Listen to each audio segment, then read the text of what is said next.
So guys good morning, आप सबका एक बार फिर से स्वागत है आपके अपने चैनल फिक्स योर फोन के यूट्यूब चैनल पर। तो आज हमारे पास आया है Vivo Y21। इसकी डिस्प्ले आप देख सकते हैं ख़राब हो चुकी है। ये मोबाइल गिरा है तो उसी इम्पैक्ट से इसकी जो डिस्प्ले ऊपर से ब्लाइंड हो चुकी है और बाकी काफ़ी सारे क्रैक्स इसके ऊपर आप देख सकते हैं। तो आज इसी की डिस्प्ले हम रिप्लेस करने वाले हैं।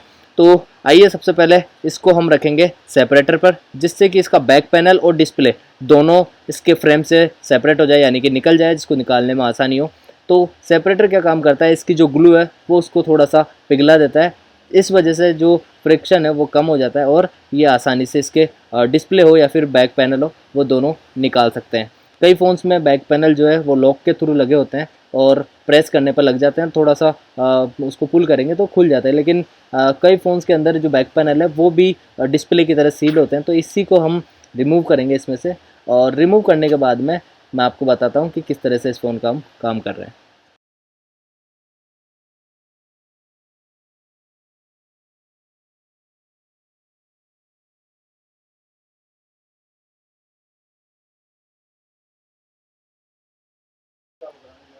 सो गाइज अभी इसका बैक पैनल हमने रिमूव कर लिया है और पूरी इसकी जो सील थी वो सारी सील हटा दी हमने, सारी जो ग्लू थी वो हटा दी है। और बैक पैनल आप देख सकते हैं वो मोबाइल से सेपरेट हो चुका है। और अब हम इसकी फ्रेम को हटाएंगे ताकि इसकी डिस्प्ले तक हम जा सकें। इसकी बैटरी हटेगी, इसका ऊपर का फ्रेम स्क्रू से अनस्क्रू करना पड़ेगा, स्क्रू ड्राइवर से इसको अनस्क्रू करेंगे। और जब भी आप अनस्क्रू करें तो ध्यान रखें कि सारे स्क्रू आप एज इट इज़ वही लगाएं जो आपने खोले हैं, और जहाँ से खोले हैं वहीं लगाइए।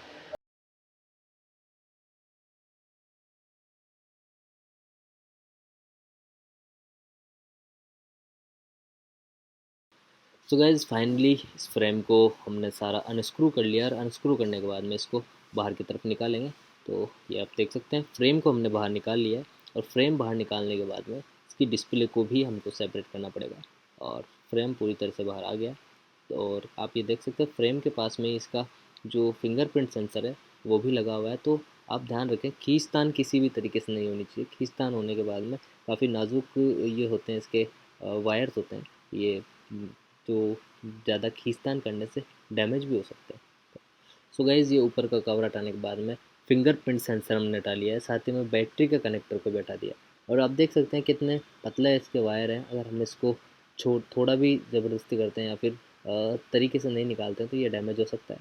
अभी बैटरी डिस्कनेक्ट कर ली है, लेकिन अभी बैटरी को निकालना पड़ेगा, क्योंकि बैटरी जो है पीछे की तरफ से इसके अंदर चिपकी हुई आती है, और टेप से या डबल साइड टेप से इस तरह से चिपकी हुई आती है। और उसको बाद में निकालेंगे। पहले इसकी डिस्प्ले को निकालने के लिए इसको सेपरेटर के ऊपर रखते हैं, और उसके बाद में निकालेंगे इसके बाकी के जितने भी पार्ट्स रह गए हैं बाकी। अब इसकी बैटरी को रिमूव करेंगे, काफ़ी ध्यान से रिमूव करना है, वरना हो सकता है ये जो पत्ते आप देख रहे हैं पीछे इसके कनेक्टर्स वायर, वो इसके साथ चिपक के आ सकते हैं। अभी ये जो आप देख रहे हैं ये हम डिस्प्ले का ही कनेक्टर इसका रिमूव कर रहे हैं, और दूसरी तरफ ये है डिस्प्ले। जैसा कि मैंने आपको स्टार्टिंग में बताया था, फ्रेम के दूसरी तरफ डिस्प्ले के कनेक्टर्स होते हैं। तो अभी ये डिस्प्ले भी रिमूव करेंगे, पीछे कनेक्टर हमने हटा ही दिया है।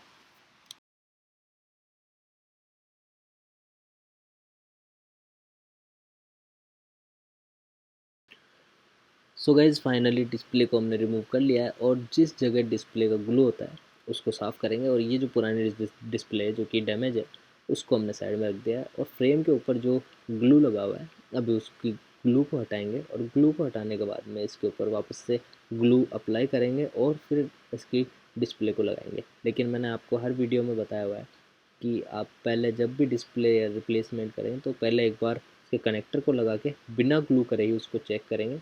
अगर उसके अंदर कोई दिक्कत नहीं आती है तो फिर उसके बाद में आपको इसको ग्लू लगा के सील करना है। तो अभी इसकी सफाई करने के बाद में आपको लगा के बताऊँगा इसकी डिस्प्ले, और चेक करेंगे पेस्टिंग से पहले।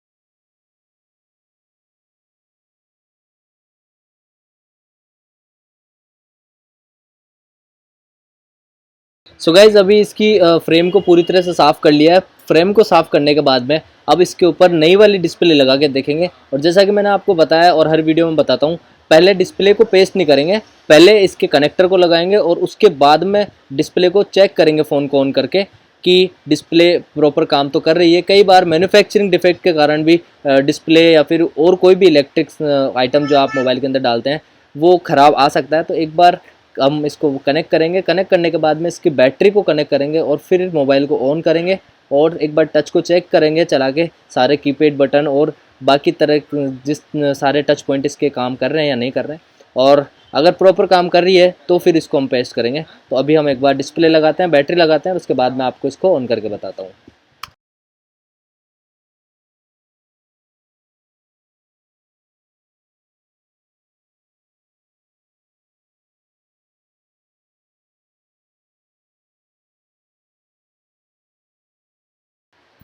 सो गाइज़ अभी पावर बटन प्रेस करेंगे और पावर बटन प्रेस करने के बाद में मोबाइल ऑन हो जाएगा।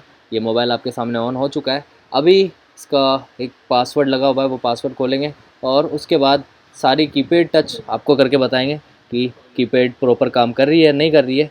तो आप देख सकते हैं सारी प्रॉपर इसके बटन्स काम कर रहे हैं कीपैड के। उसके अलावा भी जो भी सारी टच पॉइंट्स हैं वो सारे पॉइंट्स काम कर रहे हैं। तो अभी हम इसको सील करेंगे ग्लू लगा के और इसका जो बैक कवर है वापस से पेस्ट करेंगे। तो आइए देखते हैं किस तरह से पेस्ट हो रहा है ये।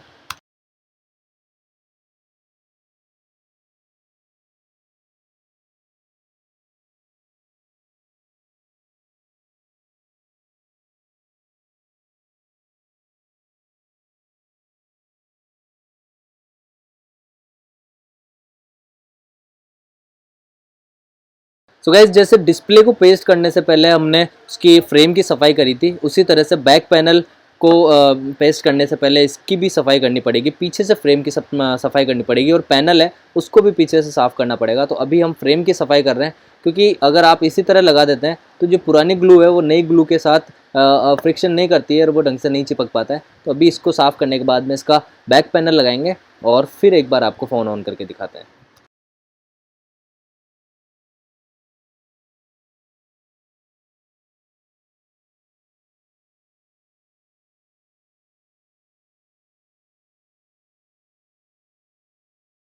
तो गाइज़ फ्रेम पूरी तरह से साफ़ हो चुका है। अब इसके ऊपर हम पेस्ट लगा रहे हैं ग्लू, और इसको भी काफ़ी ध्यान से लगाना है कि ये ज़्यादा फैले भी नहीं और इतना कम भी नहीं रहे कि जो पैनल है वो अच्छे से चिपक ना पाए।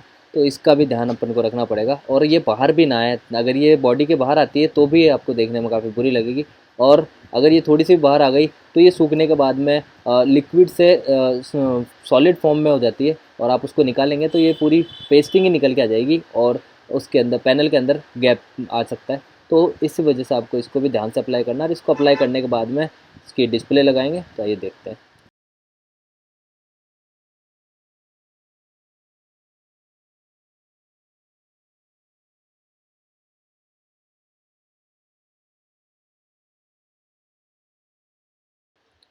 सो गाइज अभी पेस्टिंग कर ली है और पेस्टिंग के बाद में इसकी डिस्प्ले को इसके ऊपर रखेंगे, और ये भी आपको बड़ी सावधानी से रखनी है।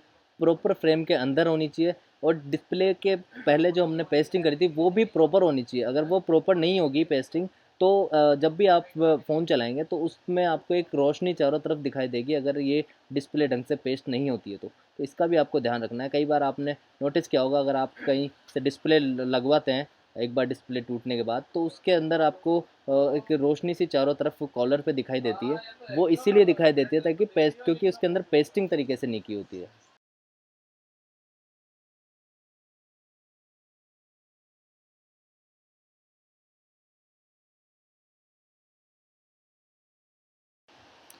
सो गाइज अभी जैसे फ्रंट डिस्प्ले लगाई है, पेस्टिंग हमने दोनों की एक बार कर ली थी, तो अभी इसमें बैक पैनल भी लगाएंगे और बैक पैनल लगाने के बाद में इसको रबड़ बैंड से टाइट सील कर देंगे ताकि जो अभी लिक्विड फॉर्म में इसकी ग्लू है वो सॉलिड फॉर्म में हो जाए। तब तक ये रबड़ नहीं हटाने।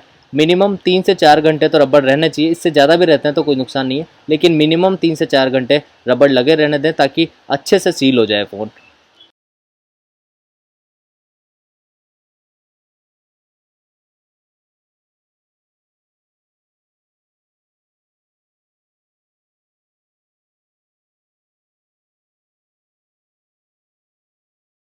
सो गाइज़ ये फ़ोन फाइनली कस्टमर को देने के लिए रेडी हो गया है, लेकिन कस्टमर को भी इस इंस्ट्रक्शन के साथ दिया जाएगा कि उनके रबड़ जो है ये टाइम से पहले ना हटाए और ना ही इसको जेब के अंदर रखें, क्योंकि प्रेस अगर जेब के अंदर प्रेस हो गया तो डिस्प्ले वापस से टूट सकती है। तो थैंक यू गाइज़, इस तरह के अमेजिंग वीडियोज़ देखने के लिए चैनल को सब्सक्राइब करें, वीडियो को लाइक करें।